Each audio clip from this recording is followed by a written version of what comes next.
On saura aujourd'hui si la grève, par exemple, est reconduite au Printemps des comédiens de Montpellier. Hier, elle a été votée au Festival d'Anjou.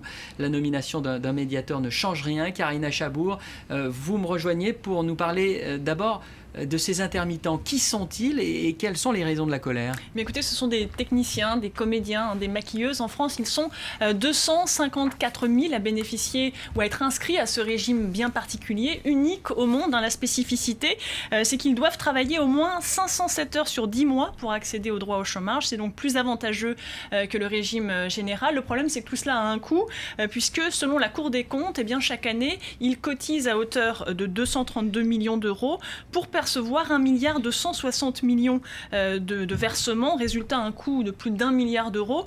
Mais en réalité, s'ils ne percevaient pas ces allocations de ce régime spécifique, ils le percevraient au titre du régime général. Donc le surcoût réel serait plutôt de l'ordre de 320 millions d'euros, ce qui reste toutefois assez élevé au regard de leur nombre.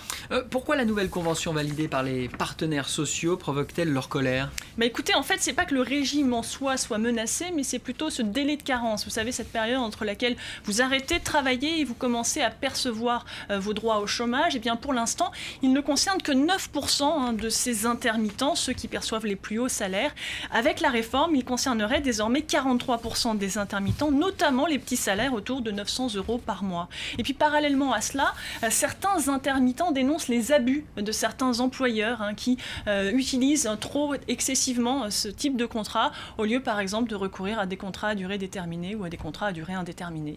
Et ce mouvement tombe mal, je le disais, à l'approche de la période estivale. Ça va commencer et puis tout le monde a en tête le mouvement des intermittents qui avait entraîné l'annulation du festival, notamment d'Avignon. Et avec un coût certain, puisqu'annuler un spectacle et de surcroît un festival, eh bien ça veut dire rembourser des billets. On estime que pour Montpellier, le surcoût, ou plutôt le manque à gagner, serait de l'ordre de 500 000 euros, sans parler de ces troupes de théâtre qui ont investi jusqu'à 2 ans de travail pour monter un spectacle. Mais la différence cette année avec 2003, c'est que de nombreux directeurs de festivals soutiennent ce mouvement selon le principe que sans intermittents, il n'y aurait pas de festival. En France, on compte un petit peu plus de 150 000 festivals payants. C'est toute une industrie qui tourne autour avec des retombées économiques certaines, puisqu'on estime qu'1 euro investi de subvention publique dans un festival, c'est 10 euros dans l'économie locale, l'hôtellerie ou encore la restauration. Rien que le festival d'Avignon, ce sont 25 millions de retombées économiques et un attrait touristique certain.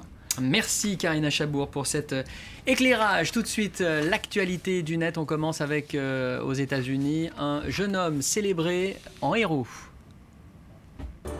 En se jetant au péril de sa vie.